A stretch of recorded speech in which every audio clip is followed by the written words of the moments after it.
겉으로 보기에는 평범해 보이는 집들이 있지만 안에서는 조용히 무너지고 있다. 돈이 부족해서도 아니다. 드러난 사랑이 부족해서도 아니다. 하지만 훨씬 더 보이지 않는 어떤 것 때문인데 깨진 말들, 침식된 신뢰, 그리고 집 안에서 잊혀진 정체성 때문이다. 이제 한 여자를 상상해보자. 아무도 믿지 않게 된 말들을 조용히 계속 선언하기 시작하는 여자. 나는 보석보다 더 가치 있는 존재다. 처음에는 그저 힘이 없는 문장처럼 들린다. 거의 공허한 위로처럼. 하지만 이 말들이 멈추지 않고 계속될 때 이상한 일이 일어나기 시작한다. 공기가 달라진다. 남편의 시선이 달라진다. 아이들의 반응이 달라진다. 그리고 더 불안한 것은 수년 동안 막혀있던 것들이 논리적으로 설명할 수 없이 움직이기 시작한다는 점이다. 하지만 아무도 즉시 알아차리지 못하는 핵심이 있다. 이것은 감정의 문제가 아니다. 동기부여의 문제도 아니다. 더 깊은 무언가에 관한 것이다.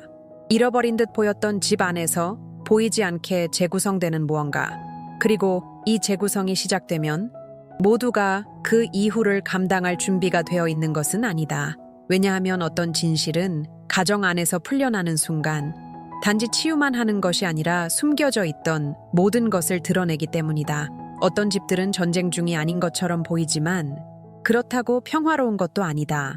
겉으로는 모든 것이 정상적으로 흘러간다. 일상은 계속되고 해야 할 일은 처리되며 대화도 존재한다. 하지만 내면에서는 무언가가 지나치게 조용해진다. 휴식의 침묵이 아니라 거리감의 침묵이다. 소리 없이 존재하지만 무겁게 눌러오는 침묵이다.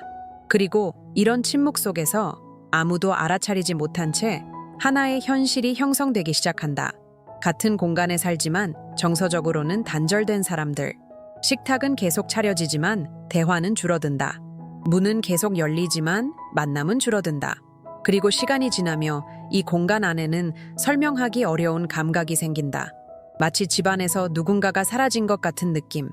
물리적으로 사라진 것이 아니라 더 이상 인식되지 않고 들어주지 않고 가치 있게 여겨지지 않게 되었기 때문이다.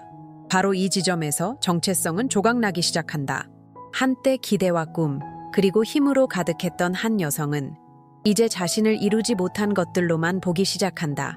인정받지 못한 것들로, 지나쳐 버린 것들로. 그리고 이런 시선이 자리 잡으면 그것은 머릿속에만 머물지 않는다. 자세를 바꾸고, 시선을 바꾸고, 말투를 바꾸고, 존재 방식 자체를 바꾼다. 하지만 이 상황 속에서 훨씬 더 깊은 일이 일어나고 있다. 많은 가정에서 문제는 사랑의 부재가 아니다. 인정받지 못한 정체성이 조용히 버티며 살아가고 있는 것이다. 그리고 바로 이 지점에서 예상치 못한 변화가 가능해지기 시작한다. 이 침묵 속에서 어떤 것이 다른 방식으로 드러나기 시작한다. 한때 단순한 오래된 글처럼 보였던 것이 이제는 가정 안에서 보이지 않는 변화의 열쇠가 된다. 잠언 31장은 단순히 이상적인 행동을 묘사한 것이 아니라 집이 가치와 정체성, 목적을 바라보는 방식을 재구성하는 깊은 영적 원리이다. 많은 사람들이 그것을 도달 불가능한 완벽함으로 읽지만 그 안에는 더 불안한 진실이 숨겨져 있다. 이 텍스트는 감탄하기 위한 것이 아니라 실제 변화를 활성화하기 위한 것이다. 그리고 이 인식이 바뀌는 순간 주변의 모든 것이 재정렬되기 시작한다. 이전에는 너무 멀게 느껴졌던 것이 이제는 살아낼 수 있는 패턴으로 이해되기 시작하기 때문이다. 이 지점에서 마음은 더 이상 같은 방식으로 글을 읽지 않는다. 이미 가정 안에 존재하던 질문들이 표면으로 올라오기 시작한다. 그리고 바로 이 내적 충돌 속에서 변화는 조용하지만 피할 수 없는 힘을 가지기 시작하며 일상 속 작은 인식의 변화가 큰 내적 이동을 만들어내기 시작한다. 아무도 즉시 알아차리지 못하더라도 막혀있던 것들이 움직이기 시작한다. 외부의 힘 때문이 아니라 삶과 집, 그리고 오랫동안 쌓여온 말들을 바라보는 방식이 내부적으로 재정렬되기 때문이다. 그리고 이것이 이 가정 안에서 일어나는 조용한 변화의 다음 장을 완전히 바꿔놓는다. 특히 밖에서는 아무도 보고 있지 않을 때 더욱 그렇다. 집 안에는 눈에 보이지 않지만 모든 것을 형성하는 것이 있다. 말이다. 말은 단순히 공기 중에 사라지는 소리가 아니다. 그것은 공간 안으로 들어가고 보이지 않는 구석에 쌓이며 집의 정서적 분위기를 형성하기 시작한다. 그리고 더 불안한 사실은 많은 경우 아무도 그것이 변하기 시작하는 순간을 알아차리지 못한다는 것이다. 긴장된 순간에 반복되는 한 문장, 분노가 섞인 목소리의 톤, 작아 보이지만 시간이 지나며 반복되는 말, 이 모든 것이 가족 안에 보이지 않는 구조를 만들어간다. 그리고 이 구조는 지탱할 수도 있고 무너뜨릴 수도 있다. 왜냐하면 집 안에서 말은 중립적이지 않기 때문이다. 그것은 인식을 만들고 인식은 반응을 만들며 그 반응은 시간이 지나 관계의 감정을 결정한다. 그래서 어떤 집들은 이유 없이 무겁게 느껴지고 어떤 집들은 어려움 속에서도 가볍게 느껴진다. 그 차이는 반드시 가진 것에 있는 것이 아니라 매일 무엇이 선언되고 있는지에 있다. 그리고 이것이 이해되는 순간 불편한 진실이 드러난다. 가족 안의 많은 고통은 큰 사건에서 시작된 것이 아니라 작은 말들이 오랜 시간 쌓인 결과라는 것이다. 바로잡히지 않은 말들, 정상처럼 받아들여진 말들, 일상의 일부로 허용된 말들, 그리고 여기에서 실제 변화의 가능성이 시작된다. 오랫동안 말해져 온 것들이 내부에서부터 질문받기 시작하는 순간이다. 이 조용한 재구성 속에서 하나의 전환점이 나타난다. 잊혀져서는 안 되었던 가치. 잠언 31장이 보석보다 더 귀하다고 말할 때 그것은 단순한 상징적 비교가 아니다. 가정 안에서의 정체성에 대한 이해를 완전히 재배치하는 것이다. 오랫동안 가치는 눈에 보이는 결과로 측정되어 왔다. 외부의 인정으로, 밖에서 오는 반응으로. 하지만 칭찬, 승인, 검증에 의존하지 않는 가치의 형태가 존재한다. 아무도 알아주지 않아도 유지되는 가치. 그리고 바로 그것이 여기서 회복되기 시작한다. 이 원리 안에서 여성은 더 이상 인식된 실패로 정의되지 않고 더 깊은 진실 안에서 재배치된다. 그녀는 무시된 존재도, 인정받지 못한 존재도, 타인의 기준으로 평가된 존재도 아니다. 그리고 이 변화는 밖에서 시작되지 않는다. 안에서 시작된다. 왜냐하면 가치에 대한 인식이 바뀌는 순간 주변은 그 변화에 반응하기 시작하기 때문이다. 시선이 달라지고 자세가 달라지고 말이 달라지며 심지어 공간 자체도 그 새로운 내부 현실에 반응한다. 하지만 더 중요한 것은 바깥에서 무엇이 바뀌는지가 아니라 안에서 더 이상 받아들이지 않게 되는 것이다. 무가치하다는 생각은 힘을 잃기 시작한다. 그리고 그 자리에 새로운 인식이 조용히 자리 잡으며 가정 안에서 더 깊은 변화가 일어날 준비를 한다. 내적 가치가 회복된 이후 모든 가정의 운명을 결정하는 두 번째 요소가 등장한다. 신뢰. 왜냐하면 어떤 집도 감정만으로는 유지되지 않기 때문이다. 그것은 정서적 안전감 위에 서 있다. 그리고 그 안전감이 깨지는 순간 아무도 큰 소리로 인정하지 않더라도 모든 것이 흔들리기 시작한다. 신뢰는 한 번에 사라지지 않는다. 그것은 보이지 않는 작은 균열 속에서 서서히 닳아 없어진다. 여기서의 누락, 저기서의 침묵, 명확히 설명되지 않은 해석, 피하게 된 대화들. 그리고 조금씩 안정이었던 것은 의심으로 변한다.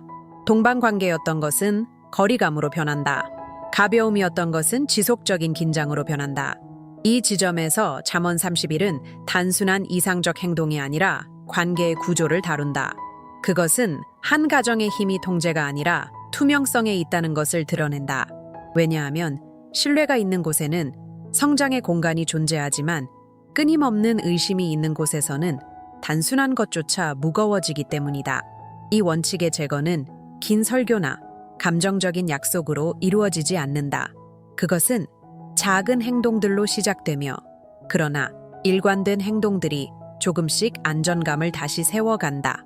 명확한 행동 하나, 정직한 말 한마디, 함께 내린 결정 하나, 불확실했던 것에 예측 가능성을 되돌려주는 무언가.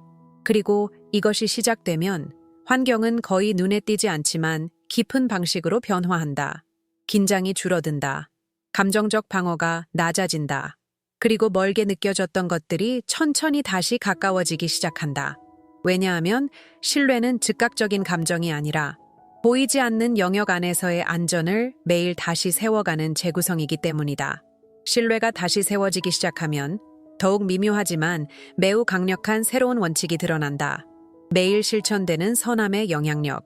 가정을 지탱하는 것은 단발적인 큰 행동들이 아니다. 그것은 일관되게 반복되는 작은 행동들이다. 왜냐하면 가족 환경은 극적인 결정만으로 바뀌는 것이 아니라 너무 사소해서 눈에 띄지 않지만 시간이 지나면 무시할 수 없는 일상의 선택들로 변화하기 때문이다. 더 부드러운 말투, 더 인내하는 반응, 자동적인 반응의 흐름을 끊는 태도, 이 모든 것이 집의 정서적 분위기를 다시 프로그래밍하기 시작한다.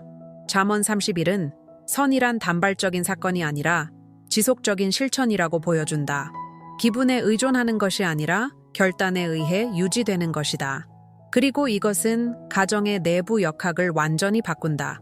왜냐하면 선함이 지속적으로 실천되는 곳에서는 갈등이 자리를 잃기 때문이다.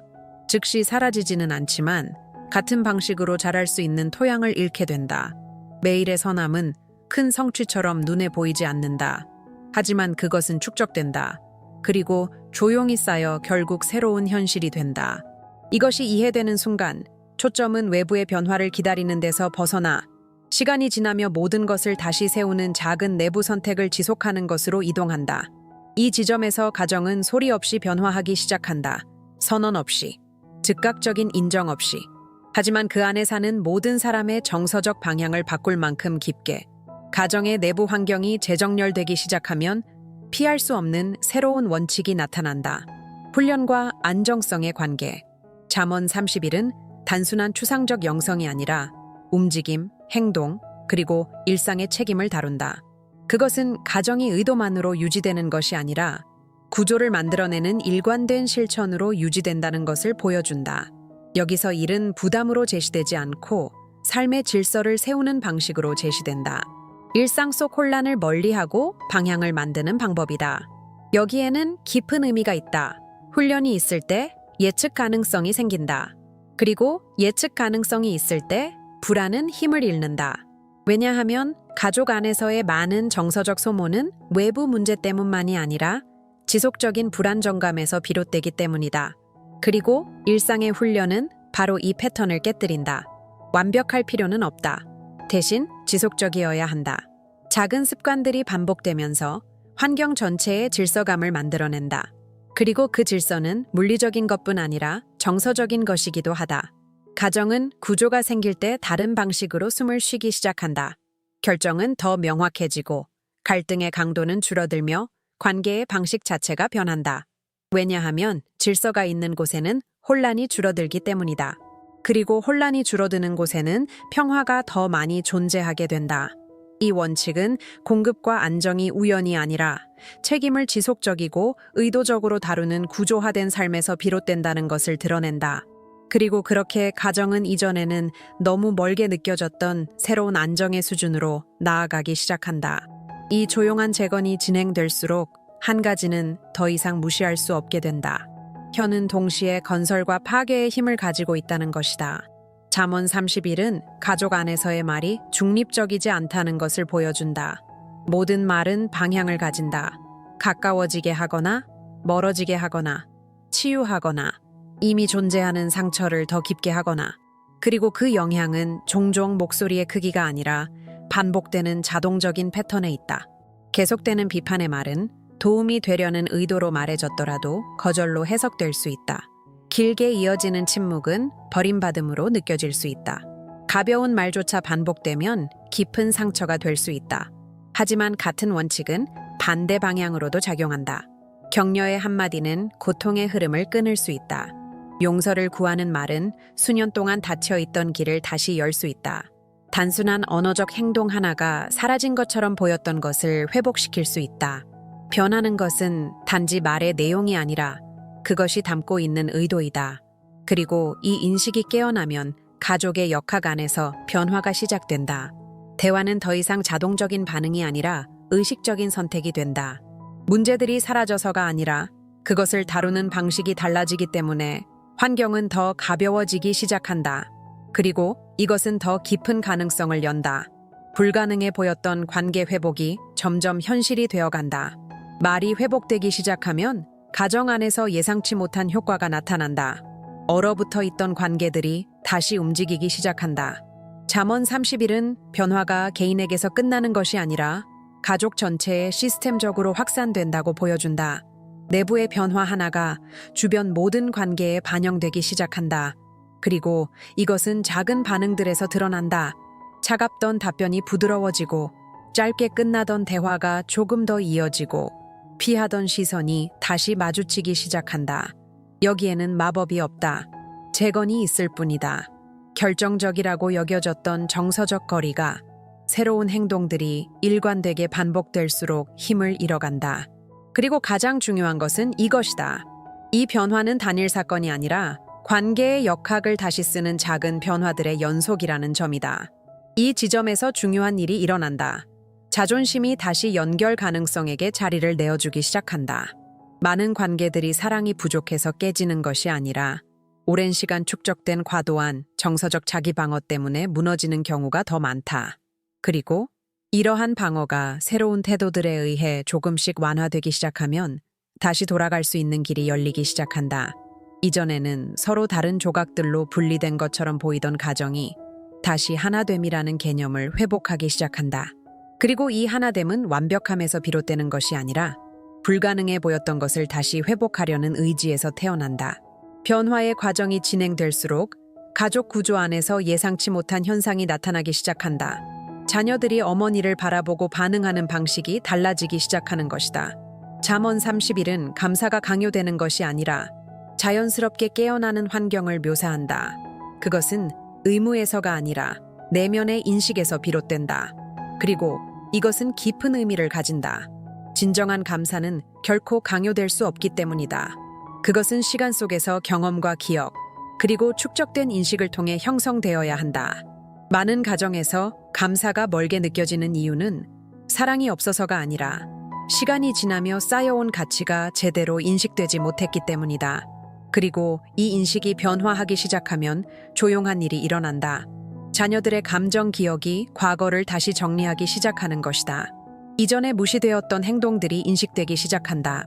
보이지 않던 희생들이 의미를 갖기 시작한다. 오래된 노력들이 새로운 시각으로 재해석된다. 그리고 이것은 자연스러운 반응을 만들어낸다. 인정. 단발적인 사건이 아니라 시간이 지나며 나타나는 과정으로서의 인정이다. 이 흐름 속에서 새로운 형태의 존중이 생겨난다. 새로운 시선이 생겨난다. 새로운 연결 방식이 형성된다. 가정은 세대 간 관계 속에서 하나의 변화된 태도를 경험하게 되고 단순한 공존이 아니라 가치 인식이 함께 존재하는 관계로 이동한다. 그리고 이것은 가정 구조 안에서 진정한 깊은 변화가 일어나고 있다는 가장 강력한 신호 중 하나다. 이 모든 원칙들이 축적되면 어느 순간 변화는 더 이상 무시될 수 없게 된다. 이전과 이후의 대비가 분명해지는 시점이 온다. 이전에는 감정적 침묵, 무거운 말들, 보이지 않는 거리감, 약화된 관계가 특징이었다. 반드시 지속적인 갈등은 없었지만 지속적인 단절이 존재했다. 이후에는 다른 것이 나타나기 시작한다. 완벽함이 아니라 움직임. 문제의 부재가 아니라 문제를 다루는 새로운 방식. 막혀있던 것이 흐르기 시작하고 차가웠던 것이 조금씩 따뜻해지며 멀어졌던 것이 천천히 가까워진다. 그리고 가장 중요한 변화는 이것이다. 분위기가 바뀐다는 것. 진정한 변화는 행동만이 아니라 환경에서도 감지된다. 사람들이 방에 들어오는 방식, 서로를 대하는 방식, 침묵이 무거움이 아니라 중립적이거나 때로는 가벼움으로 변하는 방식 속에서 드러난다. 이 대비는 중요한 진실을 보여준다. 가정은 한 번에 변하지 않지만 방향은 변한다. 그리고 방향이 변하면 운명 또한 변하기 시작한다. 과거는 여전히 기억될 수 있지만 더 이상 현재를 같은 강도로 규정하지는 못한다. 이것은 새로운 공간을 만든다. 회복이 먼 희망이 아니라 현재 진행 중인 실제 경험이 되는 공간. 이 지점에서 변화는 이론이 아니라 삶이 된다. 겉으로 보이는 모든 변화 뒤에는 거의 인식되지 않는 차원이 존재한다. 가정의 마음과 감정 속에서 벌어지는 보이지 않는 싸움이다. 잠언 30일은 깊이 들여다보면 단순한 외적 행동이 아니라 가정 내부에서 경쟁하는 내적 힘들을 다룬다. 왜냐하면 변화가 행동으로 나타나기 전에 먼저 내부 저항이 존재하기 때문이다. 용서에 대한 저항, 습관 변화에 대한 저항, 타인을 다르게 바라보는 것에 대한 저항, 그리고 이 저항은 항상 의식적인 형태로 존재하지 않는다. 때로는 변명, 피로, 일상, 혹은 정서적 보호라는 이름으로 나타난다. 하지만 그것은 분명히 존재하며 과거의 패턴을 유지시키는 힘으로 작용한다. 그래서 진정한 변화는 결코 단순하지 않다. 외적 결과 이전의 내적 충돌을 요구한다. 이 과정에는 전진의 순간도 있고 멈춤의 순간도 있다. 명확함의 순간도 있고 혼란의 순간도 있다. 열림의 순간도 있고 닫힘의 순간도 있다. 하지만 모든 단계는 더 깊은 재구성의 일부다. 그리고 중요한 것은 이것이다. 이 싸움은 사람을 향한 것이 아니라 오랫동안 형성된 내부 패턴을 향한 것이다. 이것이 이해되면 초점은 상대를 바꾸는 것이 아니라 자신의 반응을 바꾸는 것으로 이동한다. 그리고 바로 이 내부 조정 속에서 가정은 실제로 재배치되기 시작한다. 즉각적으로가 아니라 시간 속에서 되돌릴 수 없을 정도로 변화하면서 이 여정의 어느 시점에서는 변화가 더 이상 관찰되는 것이 아니라 내부적으로 요구되는 것이 된다. 외부 압력이 아니라 더 이상 미룰 수 없는 개인적인 결정으로서. 왜냐하면 원리를 이해하는 것과 그것을 실제로 사는 것은 완전히 다른 문제이기 때문이다. 그리고 많은 변화는 이 이해와 실천 사이의 간격에서 멈춘다. 잠언 30일은 완전히 받아들여질 때 단순한 지식을 제공하지 않는다. 그것은 선택을 요구한다. 그리고 선택은 모든 것을 결정하는 지점이다. 이 단계에서 중요한 것은 더 이상 이론이 아니라 방향이다. 이전의 패턴을 계속 반복할 것인가? 아니면 작은 단절들을 시작하여 시간이 지나며 가정 전체 구조를 재편할 것인가? 그리고 중요한 것은 이것이다. 이 결정은 타인의 행동에 의존하지 않고 이미 이해한 것에 대한 내부 반응에 달려있다. 모든 것이 완벽해질 때까지 기다릴 필요는 없다. 모두가 먼저 변하기를 기다릴 필요도 없다. 변화는 바로 이 인식의 지점에서 시작된다. 작은 행동이 더 이상 미뤄지지 않고 실천될 때, 말이 자동 반응이 아니라 선택이 될 때, 시선이 단순한 반응이 아니라 의도가 될 때, 이 수준의 결정에서 가족의 방향은 실제로 바뀌기 시작한다. 큰 사건 때문이 아니라 일상 속에서 반복되는 작은 선택들이 새로운 방향을 만들기 때문이다. 이 여정 전체를 통해 본 모든 것을 하나로 모으면 하나의 진실이 더 이상 무시될 수 없게 된다.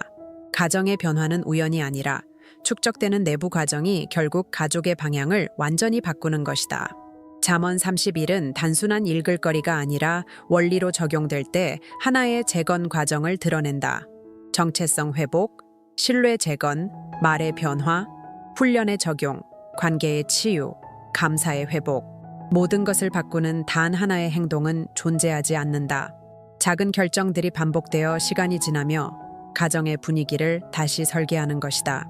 멀게 보이던 것이 가능해지고 깨진 것처럼 보이던 것이 회복의 징후를 보이며 확정된 것처럼 보이던 것이 새로운 선택 앞에서 힘을 잃는다. 그리고 가장 중요한 점은 이것이다. 누구도 이상적인 조건을 기다릴 필요가 없다는 것이다. 변화는 내부에서 시작된다. 생각에서, 말에서, 반응에서, 결정에서. 이 메시지가 어떤 식으로든 당신에게 닿았다면 그것을 단순한 순간적인 감정으로 넘기지 말고 자신의 가정 안에서 무엇을 조정해야 하는지 깊이 생각해보라. 작은 단계라도 좋다. 채널을 구독하고 좋아요를 누르고 이 영상을 회복이 필요한 사람과 공유하라. 그리고 무엇보다도 이 원칙들을 삶으로 가져가라. 왜냐하면 내부가 변하면 가정 전체도 함께 변하기 때문이다.